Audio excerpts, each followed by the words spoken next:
নমস্কাৰ বন্ধুসকল পুনৰ এটা নতুন ভিডিঅ'ত স্বাগতম জনাইছোঁ বিকাশ এছন ক্ৰিয়েশ্যনৰ। তো আজি মই কথা পাতিম পলিটেকনিক এডমিশ্যন কেনেকৈ ল'ব এই ভিডিঅ'ত সবিশেষ জনাম। তো এডমিশ্যন ল'বলৈ হ'লে কি ডকুমেণ্টৰ প্ৰয়োজন আৰু প্ৰচেছটো কেনেকুৱা এই ভিডিঅ'ত সবিশেষ জনাম। ভিডিঅ'টো স্কিপ নকৰি চাই থাকিবলৈ লগতে মোৰ চেনেলটো যদি ছাবস্ক্ৰাইব কৰা নাই ছাবস্ক্ৰাইব কৰি দি বেল আইকনটো বজাই দিবলৈ নাপাহৰিব। প্ৰথমতে আপোনাৰ পলিটেকনিক এডমিশ্যন তো পলিটেকনিক এডমিশ্যনৰ কাৰণে বহুত ধৰণে মোক কমেণ্ট বক্সত মেছেজ কৰিছে যে দাদা পলিটেকনিক এডমিশ্যন আপোনালোকে মই কেনেকৈ ল'ম বা কেনেকৈ ল'ম।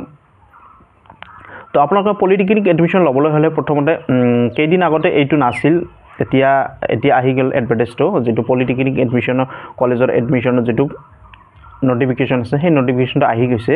তো নটিফিকেশ্যনটো তাত মেনশ্যন কৰি দিয়ে আছে, সকলোবিলাক মেনশ্যন কৰি দি আছে আপোনালোকে কেনেধৰণে এপ্লাইটো কৰিব পাৰিব, কেনেকৈ কেই তাৰিখে লাষ্ট ডেট, কেই তাৰিখে আৰম্ভ হ'ব, এইটো সকলোবিলাক কৈ আছে দিয়া আছে। তাত যিটো 19 মে'ত প্ৰথম আপোনাৰ পলিটেকনিক এডমিশ্যন যিটো অনলাইন এপ্লাই এই প্ৰচেছটো অনলাইন এপ্লাইটো আৰম্ভ হ'ব।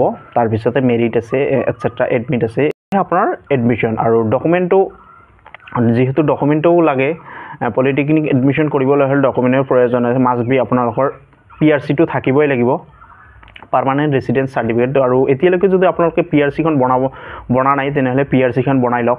আৰু তাৰপিছতে আপোনালোকৰ যদি OBC কেটেগৰী হয়, OBC কেটেগৰী হ'লে NCL যিটো আপোনালোকে নন ক্ৰিমি লেয়াৰ যিটো ভাগ আছে সেই ভাগটোৰ যদি লাভ উঠাব বিচাৰে তেনেহ'লে NCLখন বনাই লওক। NCL বনাবলৈ হ'লে প্ৰথম আপোনালোকৰ NCLখন বনাব হ'লে আপোনালোকৰ প্ৰথমতে NCLৰ যিবিলাক ডকুমেণ্ট সেইবিলাক ডকুমেণ্টেই ৰেডি কৰক। তাৰপিছতে প্ৰথম আপোনালোকে NCL কৰিবলৈ হ'লে ফাৰ্ষ্ট আপোনালোকে ইনকাম চাৰ্টিফিকেটখন বনাব লাগিব। ইনকাম চাৰ্টিফিকেট বনাৰ পিছতেহে আপোনালোকে এই NCLখন এপ্লাই কৰিব পাৰিব। ইনকাম চাৰ্টিফিকেট তাৰপিছতে এটচেট্ৰা যিবিলাক ডকুমেণ্ট আছে সেইবিলাক ডকুমেণ্ট লৈ আপোনালোকে এপ্লাই কৰক NCLখন এপ্ৰুভ হোৱাৰ পিছতে আপোনালোকে এখন ফৰ্মাট আছে সেই ফৰ্মাটত আপোনালোকে NCLৰ যিটো নাম্বাৰ আছে আৰু এই ফৰ্মাটত আপোনালোকে ছিগনেচাৰ দি দিব। তাৰপিছতে সেইখন ভেলিড হ'ব আৰু এইটো লাভ উঠাব পাৰিব NCLৰ নন ক্ৰিমিনেলৰ যিটো কেটেগৰী আছে। তাৰপিছতে মই দেখুৱাই দি আছোঁ যে এডভাৰটাইজটোত কি আছে, কেই তাৰিখে ফাৰ্ষ্ট লাষ্ট ডেট আৰু কেই তাৰিখে কেনেকৈ আপোনালোকে প্ৰচেছটো এপ্লাইটো কৰিব পাৰিব আৰু কি সবিশেষ জনাই আছোঁ। ভিডিঅ'টো স্কিপ নকৰিব।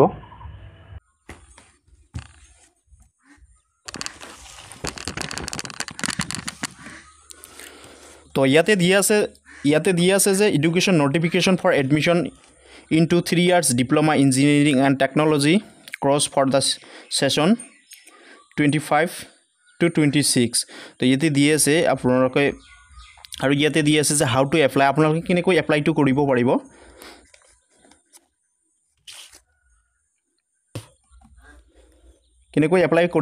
ইয়াতে সকলোবিলাক ইয়াতে দিয়া আছে যে কোনটো ছাইটত আপোনালোকে যাই আপোনালোকে এপ্লাইটো কৰিব পাৰিব।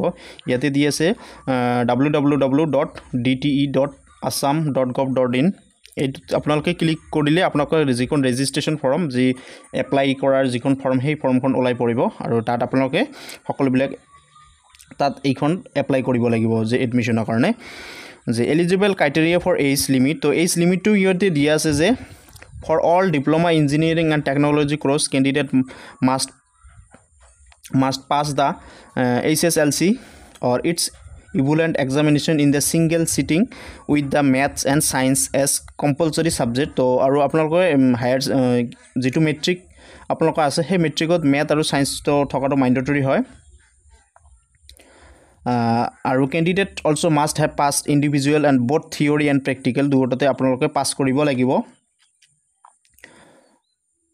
Theory and practical exam math and science দুয়োটাতে পাছ কৰিব লাগিব, যে থিয়ৰী আৰু প্ৰেক্টিকেল। আপোনালোকে যদি গ্ৰেছ মাৰ্ক খাইছে তেনেহ'লে আপোনালোকে এপ্লাইটো কৰিব নোৱাৰিব। তাৰপিছতে ইয়াতে দিছে যে caste and category. So caste and category general and OBC so required minimum average percent in the mathematics and science. ছায়েন্সত আৰু মেথত আপোনালোকে কিমান পাৰ্চেণ্ট লাগে ইয়াতে মেনশ্যন কৰি দিছে। আপোনালোকে যদি general and OBC and MOBC হয় তেনেহ'লে আপোনালোকে 40% আপোনালোকে লাগিব, তেতিয়াহ'লে আপোনালোকে এপ্লাইটো কৰিব পাৰিব। আৰু চিডিউল কাষ্ট আপোনালোকে SC যদি হয় 35 যদি আপোনালোকে মেথ আৰু ছায়েন্সত থাকে তেনেহ'লে আপোনালোকে ছাফিচিয়েণ্ট এইটো দি আপোনালোকে এপ্লাই কৰিব পাৰিব। আৰু চিডিউল ট্ৰাইব ST যদি হয় 33 পালে আপোনালোকে এপ্লাইটো কৰিব পাৰিব আৰু PWD as per the candidate on caste category আৰু আপোনালোকে এইটো কেটেগৰীৰ ওপৰতে ডিপেণ্ড কৰিব তাৰপিছত ইয়াতে দি আছে মিনিমাম এজ তো মিনিমাম এজ ইয়াতে দি আছে যে 16 ইয়াৰ্ছ এজ অন 31/12/2025 তো 16 বছৰ হ'ব লাগিব 31/12/2025 মিনিমাম এজ তো আপাৰ এজ লিমিট ইয়াতে দিয়া নাই কোনো ধৰণৰ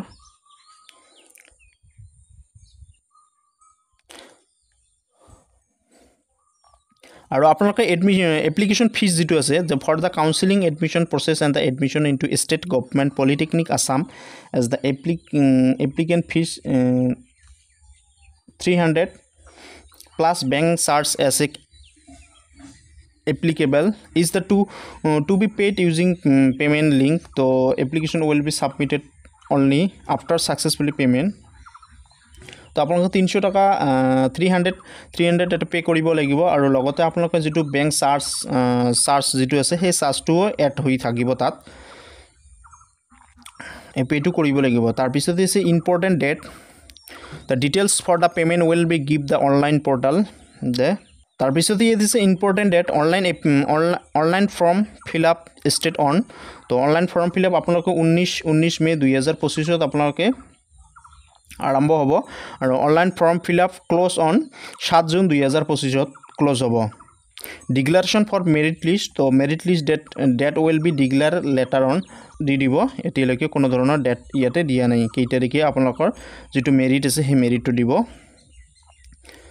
তাৰপিছতে ইয়াতে এটা বস্তু দিছে আপোনালোকে অলপ আগতে মই যেটো কৈ দিলো যে ইয়াতে প্লিজ নোট এটোত আপোনালোকে মন কৰিব candidate will not be permitted to take admission without permanent resident